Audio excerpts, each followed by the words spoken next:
WhatsApp বন্ধুরা, তো আমরা সুজুকি জিক্সার এসএফ একটা বাইক খুলছি। আর বাইকটা মূলত প্রবলেম ছিল যে বাইকটা যখন আপনি গিয়ার দিবেন এবং থ্রোটল বাড়াবেন বাইকটা স্পিড একবারে নেই, মানে ভাগে না। তার মূল কারণ হচ্ছে ক্লাচ প্লেটগুলো প্রবলেম।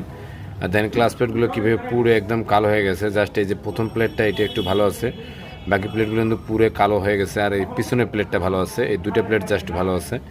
তো ক্লাস প্লেট নষ্ট হওয়ার কিছু কারণ থাকে। আর এই বাইকটা ক্লাস প্লেট ইনস্টল করছে হলো গত 1 মাস হয়নি এখনও। তাই এর মাঝেই ক্লাস প্লেটটা চলে গেল। এর কিছু কারণ অবশ্যই আছে, এত তাড়াতাড়ি ক্লাস প্লেট যাওয়ার কথা না। দেন হাফ ক্লাসটা আমাদের কীভাবে ক্ষয় গেছে, এবং আমরা যদি এখানে দেখাই ডিস্ক ক্লাসটা দেখেন এটাও কত পরিমাণ ক্ষয়ে যেয়ে গেছে আর কি। তো যাই হোক, এখন আমাদের হাফ ক্লাস এবং ডিস্ক ক্লাস দুটো পরিবর্তন করতে হবে।